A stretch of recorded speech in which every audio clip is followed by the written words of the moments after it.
You are listening to the What a Word podcast, an interview style podcast where guests bring their unique experiences and insight on culture, life's challenges, and faith.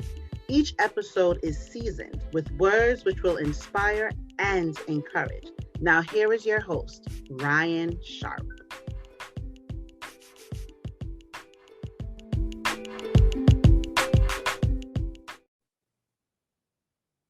Welcome to the What a Word podcast. I'm honored that you would join me again. It's a bright Sunday where I am. I'm hoping your day is going well. Whatever day you have a chance to either watch the YouTube channel or listen on your favorite audio podcast. I'm honored to be able each week to speak to individuals who share about culture, life challenges, and faith. And I'm honored today to have a good friend of mine, Ken Sutton, on the podcast. He's a writer, director, and a producer, and he joins me today to share about his journey. I met him a number of years ago at Kingsborough Temple in Brooklyn, a wonderful church filled with creatives. And Kent was a part of the drama ministries at that time. For those who were artists or had aspirations of artistry, this ministry helped to attract those individuals. And through that ministry, the gospel was told via acting, and the ministry was very tremendous. And I'm honored today that Kent joins me to share. Please join me in welcoming my friend Ken Sutton to the What a Word podcast. Thank you for having me, Ryan. Indeed, welcome. Kent, tell us about your early immigrant experience. I know your bio speaks about possibly moving to a number of places. Tell us about your immigrant experience. Okay, so I was born in the island of Dominica, and from there, I lived there for 2 months, and we moved to Trinidad. After Trinidad, we moved over to Bequia, lived there for a couple of years as well, and then from Bequia, we moved to Barbados. After Barbados, we moved to St. Croix, then migrated to the United States. Our first stop was Pensacola, Florida, also around 2 years. And then we moved up north to Bering Springs, Michigan, spent a few years there, then over in New York, where we've been for, quite some time. I'd say initially, it was a culture shock moving to America, leaving what was comfortable and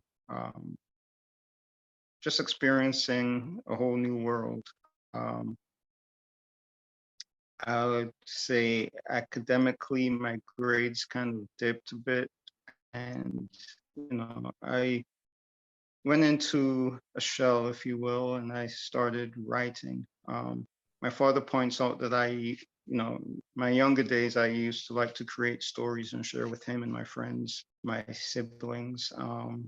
But once, I was around 10 when we moved to Florida, I started putting, pencil to paper, and, I write these short stories and share them with my family. They're always amazed at, the creativity and how I came up with this. So after Florida, we moved up to Michigan, as I stated. And there, I think academically, I also saw challenges. I remember one day, the teacher, she assigned a creative writing homework. So I thought to myself, this is my perfect time to show everyone that I'm actually a good student, just going through something, So I rushed home and started to write this story. I remember it was based off of myself and my friends, the characters, and we, it's like a detective mystery type thing. Once I was finished the writing, I passed it off to my father, asked him to type it out, took his time, and he typed it out for me. So next day in school, came back, handed in the assignment, but actually first, before I handed in, I let my friends read it. They were all amazed by it, and word got out of this story that I wrote. So all the kids were talking about it. So I handed it in, and the teacher collected all the work. She went home the following day, or maybe a couple of days after. She came back with the writing assignments, and she started to read the different assignments one by one. She was reading, and eventually the class started saying, "Read Kent, read Kent." So she went through, Tommy's and Billy's and Jill's and Susan's and Sally's, and you hear, "Read Kent, read Kent." She kept on going through all the other students, and I'm thinking, well, maybe she's leaving mine for last, and then that was it. She stopped. And I'm wondering, okay, why is she not reading mine? And the class is asking her to read mine. She doesn't say anything. So I decided, in protest, I'm going to stop handing in my homework. I'll go home and I'd have to do my homework because my parents expected me to. That was the expectation of the house. We do our classroom assignments. But I figured, what's the sense in handing it in if, this is going to be the outcome? So I guess a few weeks later, it was parent teachers conferences, and my parents went in, and they were shocked to find out that Kent doesn't do his homework. So they're like, "What do you mean he doesn't do his homework? We see him, we see his homework." So the teacher, we had lockers in the back of the classroom. The teacher then said, "Well, his locker all of a sudden is untidy." So, she went to show them the locker, and on the bottom of the locker was like weeks of homework just stacked up. So that was a conversation to be had once, my parents got home. From there, we, moved to New York, and things started changing academically for me. But I pretty much put my efforts into sports and music. I think that writing assignment kind of put me in a bad place creatively as far as writing goes. So I kind of left it aside, left it alone for a number of years. It wasn't until probably 2002 that I started back. I took a few acting classes. How that started actually was while in college. A friend of mine, Patrice Theary, he was doing just a movie project that he thought up and put together. He asked if I wanted to act in it, so I did, and everyone was like, "Wow, you did a great job," and they compared me to Morgan Freeman, so I was flattered.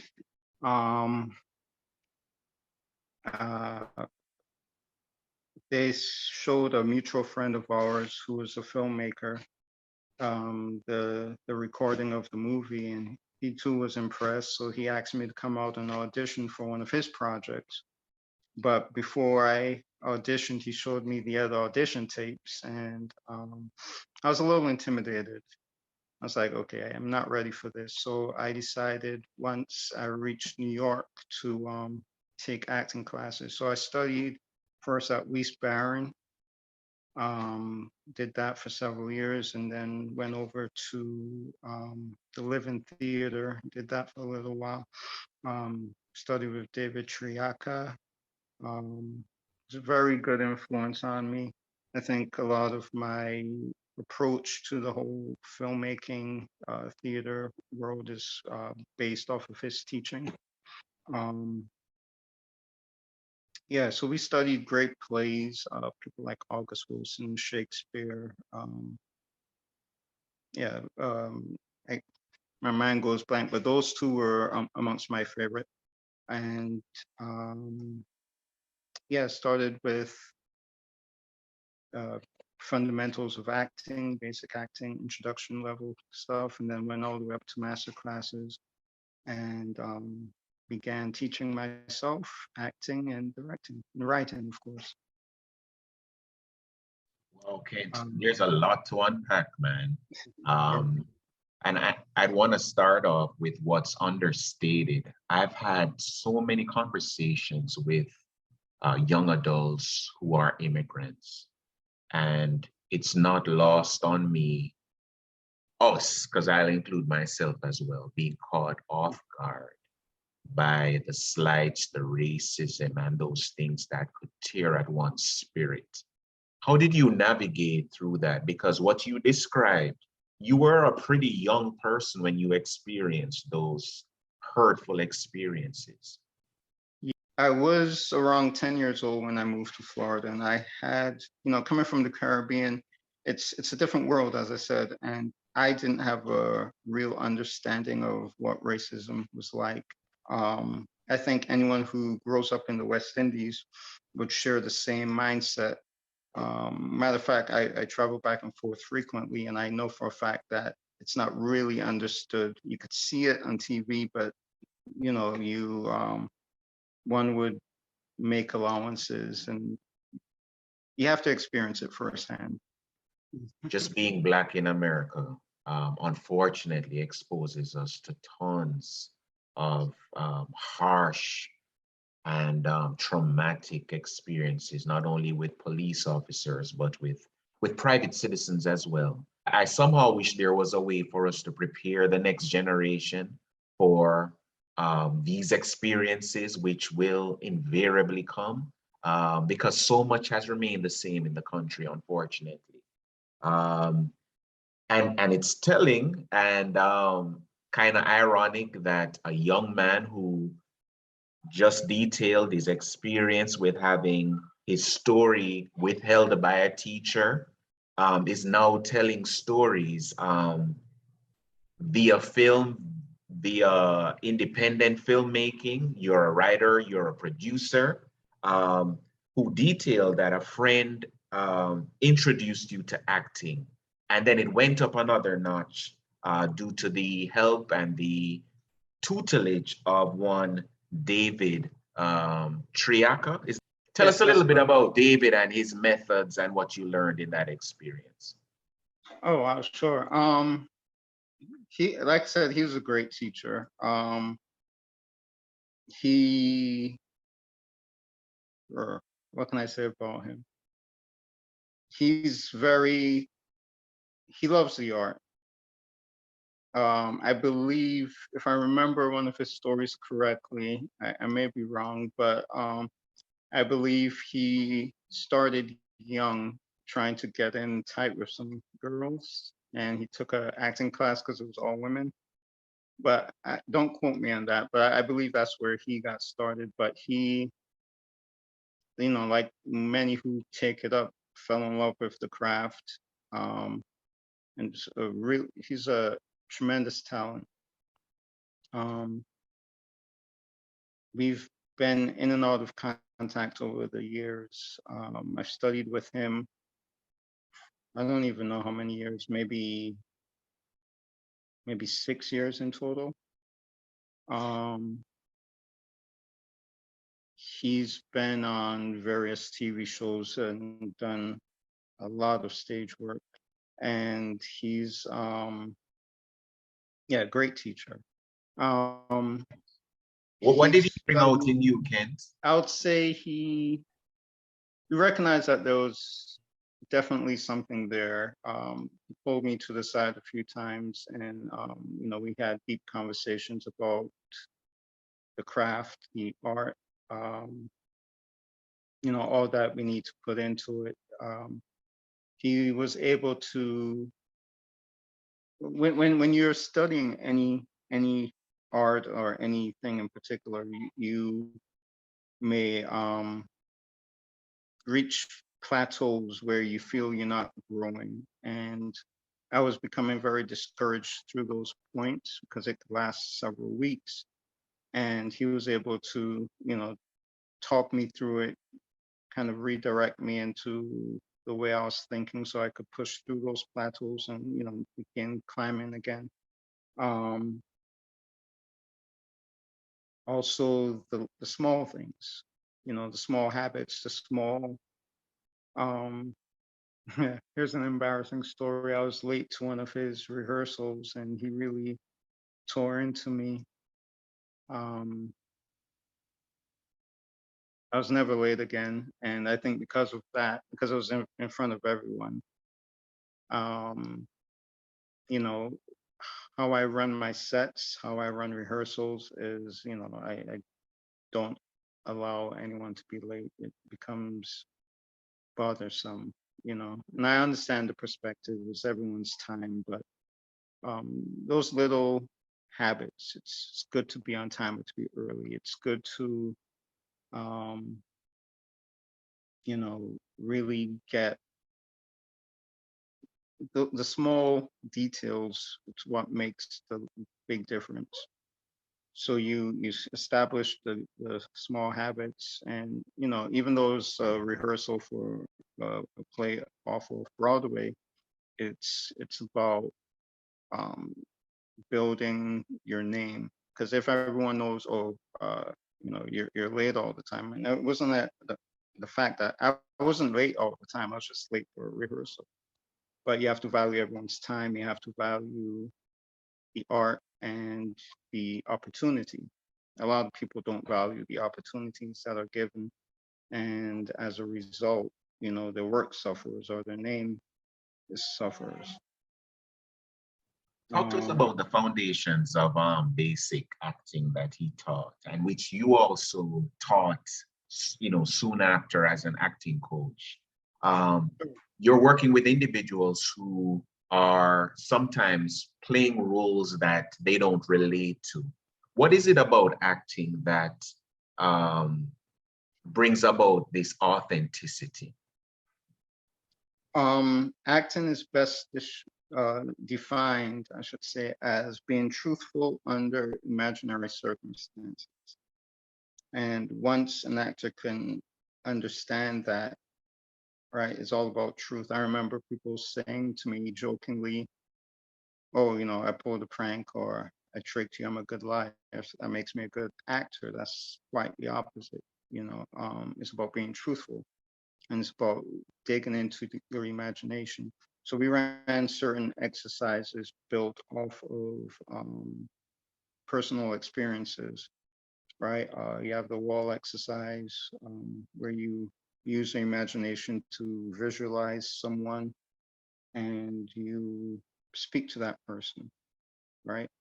But you're going off of your real and honest emotion, and then at the last moment, right when the emotion's building up, you switch to your monologue or your scene, and you're running off of the emotion that was built up in your imagination from a real experience. Another exercise would be like a sense memory exercise, where you put yourself in a situation in your past. It could be happy, it could be tense, negative, whatever. And you kind of circle around that moment. So you may go moments before, and you pay attention to the sounds. Was there an airplane flying over? Was there cars driving by? You picture, you imagine the smell, the temperature. Then you go after the moment and you do the same thing until it becomes real. You're focused, and you could kind of zero in on that exact moment. All your senses are alert, and you use that to evoke the feelings you had at that moment. And you could apply that also to whatever scene you're doing. Truth be told, both of those approaches can be dangerous emotionally, because you could tap into some trauma. I've seen an actor that I was coaching go through something, and I had to take a moment. And funny enough, when I was studying with David, he also talked about someone going through a moment and had to be talked out of it. So it's a very intense approach. It's not always necessary. It does work, but if you could relate to the character that you're playing, you may not need to go through all of that. Have you Sorry? gone back to that teacher to evoke the emotions of anger ever as an actor? Um, I've used other situations. At the play at Kingsborough, I used a situation that was emotional, it dealt with death. And the more you do these exercises, the faster you're able to navigate through them. And I did it pretty quickly on stage, and tears came to my eyes. The thing about these exercises, when you talk about it out loud, they become less effective, right? So it's something that you want to guard. But yeah, it's the teacher situation. It wasn't. I buried that. I didn't discuss it with my family until years after. Even when questioned, why aren't you doing your homework? Or handing in your homework, rather. I left it, deep down, and I focused on sports and music. Did well with track and field and with football. And yeah, I forgot actually that I enjoyed writing stories up until taking these acting classes. Then at that point, like, my brain exploded. It all came flooding back to me. The stories I wrote, the passion that I felt towards writing, and that encounter with the teacher all came back, and I was like, whoa. It's amazing how we can suppress certain thoughts to protect, whatever we're going through, to protect ourselves from that. And I know people have far more severe things that they suppress than what I did, but just being awakened to that memory was it was impactful. Powerful, man, powerful. You have a company now called Working Theory Productions, a play on your middle name, where you're now, you've had a few independent films out. One that we had discussed prior that talks about domestic violence. So you also have the ability to tap into the experience of others in terms of evoking emotions, which seems clear. Have you found in this space, I mentioned to our viewers and our listeners that you are a writer, a producer, actor, director. Have you found in this space the same challenges telling the stories you want to tell by, say, these producers and investors who are responsible for getting, either the financing to you or to having your work completed? Do you find that same challenge now as a creative, having your story told? Yes.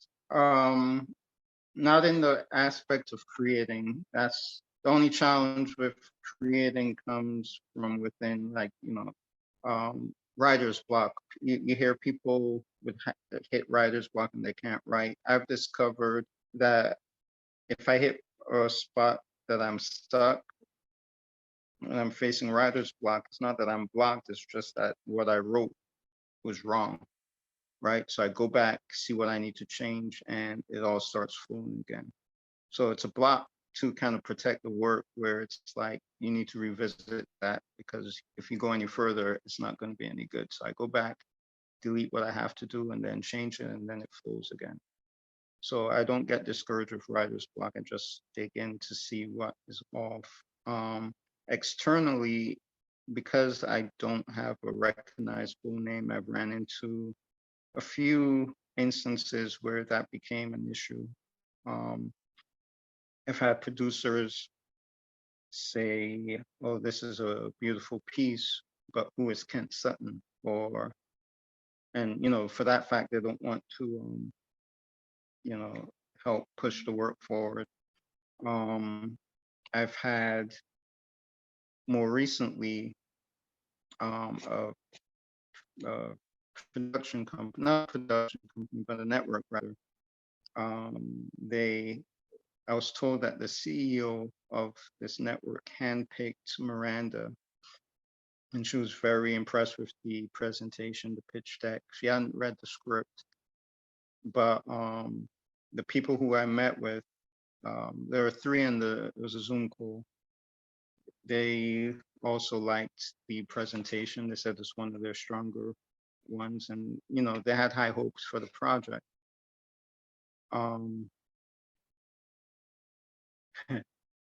They said, however, the CEO wanted to change the ending. So I was like, okay, well, what's the ending that they'll want to change it to? So I was open-minded. I listened, and they wanted to take out the very thing.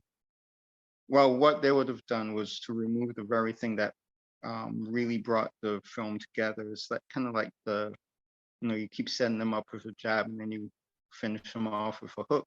They want to take the hook out. So to me, the story would have then been flat. So I told them, well, I hear what you're saying. That can't be the ending, though. And they looked at me like, well, who are you to say that can't be your ending? So I told them my ending, and as I was describing it, all three parties sat forward, got closer to the camera, and I was like, oh yeah, I have. So at the end of the meeting, I felt good. I felt, we understood, we're all on the same page. My ending is better. But several weeks later, they came back. We had another meeting, and they told me they wanted to attach a couple other writers to work on the script. So I had a decision to make whether or not I wanted to continue with this network. And I spoke to my team. They all agreed. So I turned them down. It was a hard thing to do because you don't know what's coming up next. But had I made those changes, I know for a fact it wouldn't have advanced my career. And yes, I would have gotten some money. Yes, that film would have been shown, but it would have been an extremely watered down version of what I have. And I don't think it would have advanced me any, because it would have taken away from the impact. Therefore, okay, who's the writer? Kent Sutton and these other people. What does he have to say? So I took the hit, but since then, it's been maybe 8-9 months. We have new contacts. They are liking what they're reading so far, and they are, we have some things coming up, some things for me to look forward to within the next couple months, actually. But they all agreed, yeah, you made the right choice not going with them. So yeah, I'm pretty good. I'm all right. There was And one you're on other a stint. You've indicated that getting the green light would have meant some income. Everything you've worked towards at that point in terms of the financing would have been good. What was it about Miranda, though, that that wouldn't allow you to have them take it over? What was it about that storyline that was so important to you that you needed to refuse them co-opting it and taking it in a different direction? Well, first I'll say all the actors that read Miranda, they all reacted to this very same spot with the same exact reaction, right? They think they had the whole thing figured out. And right when they say, oh, I know what's going to happen, it hits them and they're like, whoa. Like I've had countless, I think everyone who's read it actually has made that exact same statement. I think the story is authentic, it's raw, it's emotional, and to make the change to water it down, it would just be flat. It would lack that instant that would make everyone want to talk about would be missing. They didn't want to take out the domestic violence thing, but the way it was told would have been changed, and the way it was told is it's what makes it gripping. I mean, you have quite a few pieces on domestic violence already, so what separates Miranda from those, it's the way it's told. And I can't give it away because that would be a huge spoiler, but yeah, the way you tell a story also has impact. So Miranda, it's a piece that exists it's a contemporary film, New York City, kind of moves through the artistic world of jazz and spoken word. So there's a lot of live music performances and spoken word poetry, performance poetry, if you will. I wrote most of the poems, which is it was a challenge tapping into the mind of the character to speak their voice in poetry. I'm not a poet by any means, but I tested one of the poems in front of a live audience at a poetry show, and they loved it. I recently also recruited Marcus Williams, who's a friend. He's a spoken word artist, and he has 2 pieces in there. One which speaks on today's society, just the ills of American culture. That piece is called Rocky Psalm. And then there's another piece called Ode to Black Eve, which I'll also use. And that's just paying tribute to our women. I won't really get into it, but very 2 impactful, very powerful pieces. And what do you want audiences to know about domestic violence? It's safe to say that it's a layered issue. It's not only physical, it's emotional, it's financial, and it's hushed in our communities. Like, it's not something that we are always aware of. You're telling a story of domestic violence being one of the themes in Miranda. How much did you learn about it in doing the research? Is this thing more prevalent than we can imagine?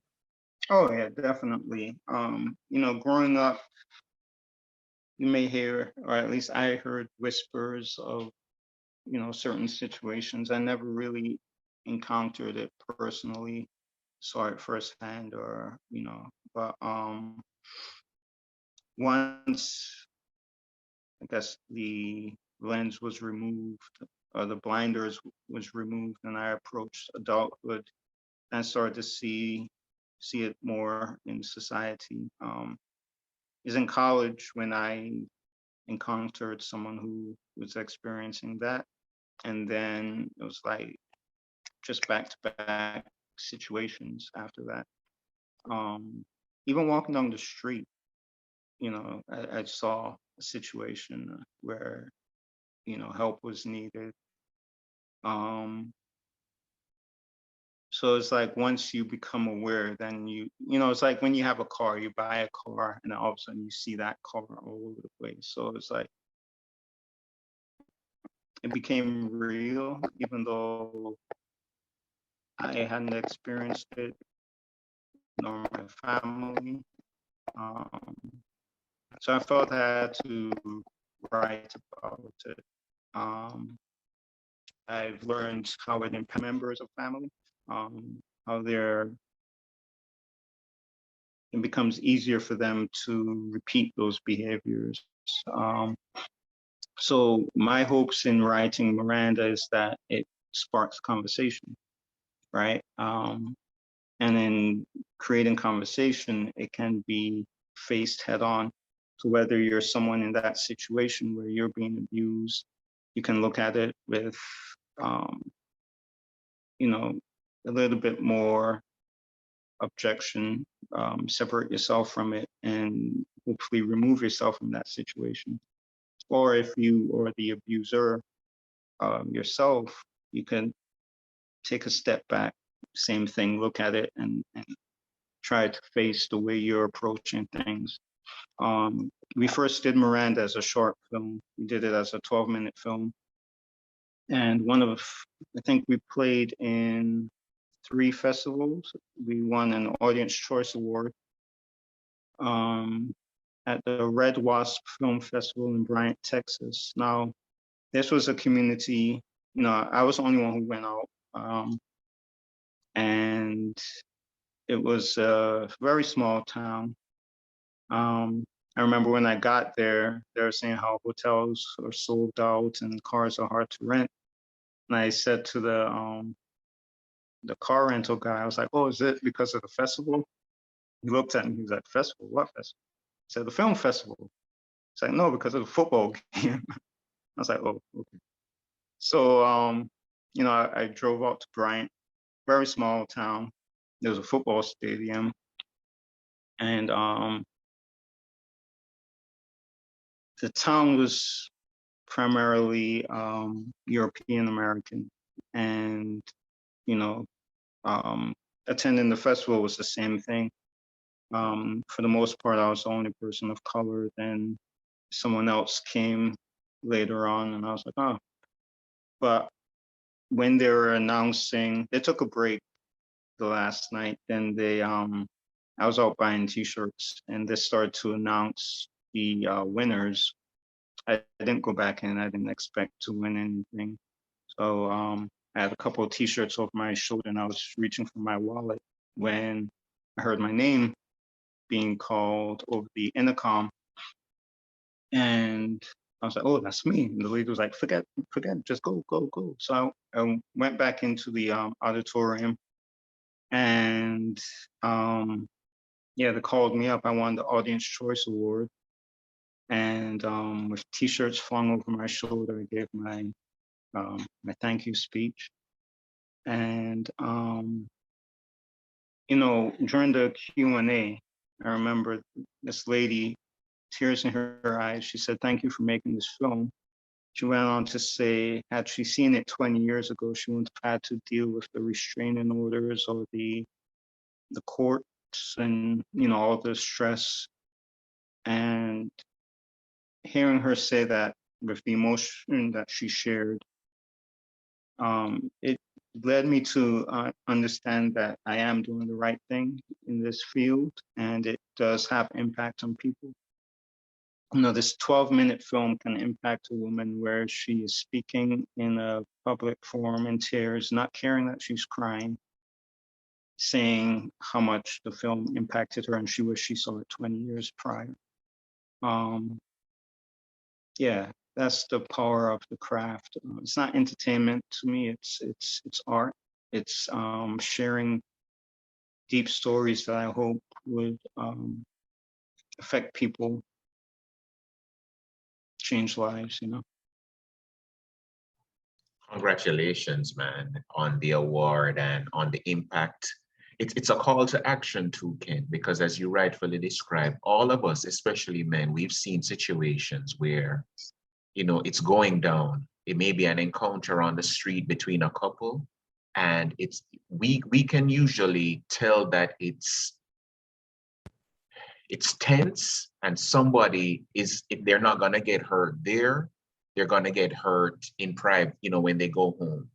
And you know, it's a call to action, man. And I've seen so many articles recently about what we can do as citizens when we observe this. Sometimes it's the catcalling that women have to endure.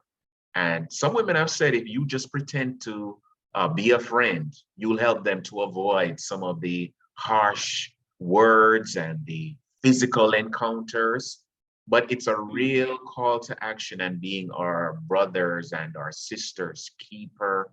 And I didn't know we were going to go down this road, obviously, when we started, but I think Miranda is such an important film because it addresses such an important issue. So I have maybe two more questions for you, Kent. You were involved in drama ministries when I met you. Talk to us about the importance of a church having a drama ministries group and telling some of those stories through ministry, be the gospel, domestic violence, etc. Why is a drama ministry important for every church to have as a part of their church's ministry? Okay, great question. So I think there's a misconception, or there's several misconceptions about acting in the church. I think like everything else, one needs to prepare for that, and that goes into studying of the craft, studying the art of acting. I think it's often taken for granted that, you know, it's a special skill one has to kind of hone and develop. So a lot of people would just get up and act, and it takes more than that to be truly effective. Just like a musician would take years of practice diligently and, you know, study, I believe it's the same. I think the positive end of having a effective drama ministry is not everyone responds to a sermon, right? So sometimes having a play that would illustrate a story from the Bible or illustrate what the preacher's sermon is about or a social issue can be very impactful. I can remember we did just a short, I'm not quite sure how long it was, just a short introduction to a week of prayer. I don't know if you were there for that. They were doing a week of prayer and they wanted the drama ministry to promote it. So we developed a character named Kyle, which was played by myself. And I didn't tell the pastor that the character's name was Kyle. So it was both pastors and myself plus Andre Johnson and his son, DeRay Johnson. So, you know, they got up to promote this week of prayer, and I kind of burst through the side doors, came around up the center aisle, got up on the pulpit, and clearly I was upset and, you know, kind of huffing, and the pastor said, you know, Kent, are you okay? And I lost it. I was like, my name is not Kent, you know, my name is Kyle. Kent is that fool that sits in the balcony. The audience chuckled a little bit. And basically Kyle had an issue. Now, the majority of the rehearsal was about Kyle finding what that issue was that Kyle suffered. He lost his job, he lost a family member. Whatever we came up with wouldn't fit. And we were then led to say that we're never going to reveal what Kyle's issue was. And in doing that, I think the audience, the congregation were and able to connect to the plight of Kyle a lot more, even though we never said what it was, because what they did then was to substitute what they were going through on a personal level into what Kyle was going through. So Kyle actually yoked up the pastor, told the congregation not to listen to him because the pastor told Kyle that prayer would fix his problem. And he prayed and the problem wasn't solved. In fact, it got worse. And we had people scattered through the congregation who just then got up and started to pray, right? They prayed for Kyle, for what he was going through. Kyle's still holding on to the pastor. You know, he had to be talked down. People are praying. Then the praise team starts to sing "Break Every Chain," right?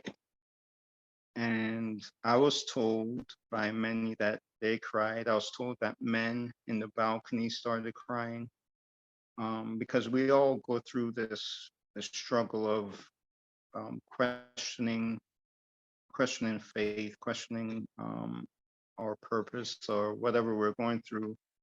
You know, the walk of salvation isn't a perfect walk, and we slip, we fall. And that short play or skit was able to have people reflect. I remember someone even said that's exactly what I was going through this week. So had it just been a regular Sabbath service, you come in, you sing the hymns, you pray, you have your sermon, you go home. While the word is always impactful, they may have missed that moment of reflecting into the fact that my faith isn't where it needs to be. Right. So how do you challenge yourself when everything is routine? You kind of have to adjust the scope a little bit. And that I think is the positive of drama ministry. Powerful, man. I think we can close with talking about the Kyles. I mean, the church is dealing with so much in terms of mental health, deferred dreams, a host of issues, man, where for many prayer doesn't seem to work. God seems really silent. And I think the theme of your life, the theme of your story is pushing through. It's a powerful theme. What I think speaks to the experience of many people. But I think you're in a unique position, Ken, to speak to the Kyles and the Kylicias who may be listening.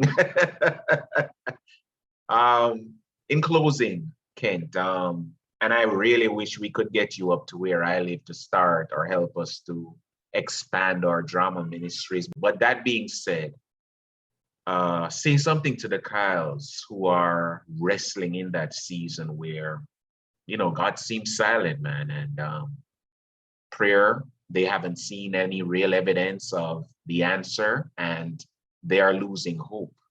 I didn't mean to put you in this spot, but we kind of went there. So here you go, man.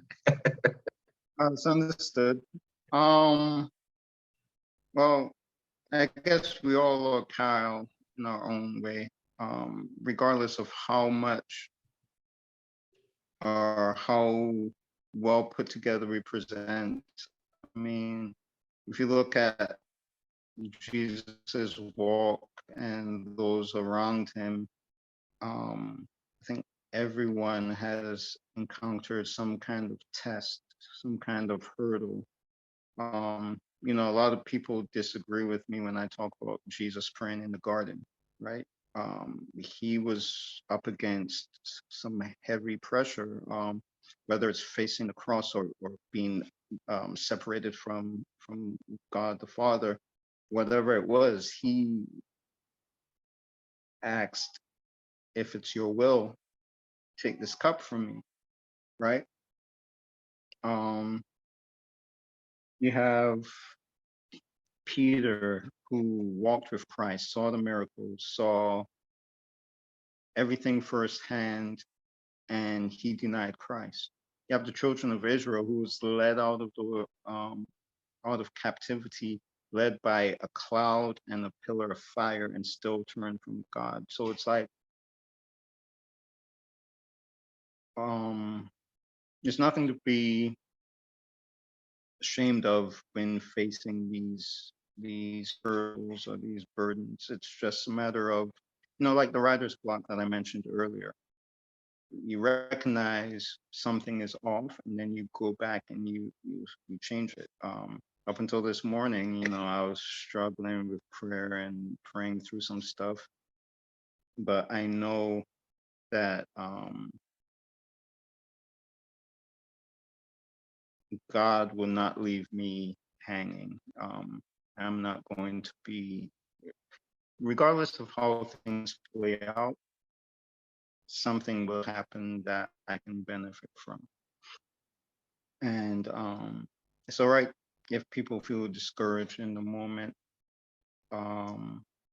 Just find out where things are off and go back. It's easier said than done, I know, but you know, I keep going back to that writer's block moment through prayer and work. You know, James chapter 2, I believe, talks about faith without works. And yeah, there's a lot of truth to that. I also feel that if people really find themselves in the Bible, find their I think a lot of people that I encounter separate themselves from the Word of God because they don't see themselves there. They may put a face to the belief. Their face may not be one that matches them, but if they read closer, look closer, really examine it for themselves, not what they hear, they'll see that they are part of that, you know. And yeah, I think all of that ties together in kind of unwrapping, you know, the whole faith thing. Powerful, man, powerful. I think it also speaks to what you experienced. Kent highlighted that at a screening for Miranda, a lady in the audience during the question and answer segment indicated that had she seen this story a number of years back, it would have helped her to avoid the court system, restraining orders, the abuse, etc. I think Kent has challenged us to tell stories that are uncomfortable and unpopular, because telling those stories, making ourselves available, being accessible, putting ourselves sometimes in harm's way for the sake of others, helps us to help others in ways that we can't even imagine. It may start with doing something small, but the long-term effects can have tremendous positive, life-changing impact for someone else. Kent, if you don't mind, I would like to share your website link so they can see what you're currently working on. We didn't get to touch on a city called Heaven, obviously, Right. but there's a lot you're doing in terms of production. Kent Sutton is a writer, director, and producer. Kent, we thank you so much for being a guest on the What a Word podcast. Pleasure. Thanks for having me. Most welcome, man. Most welcome.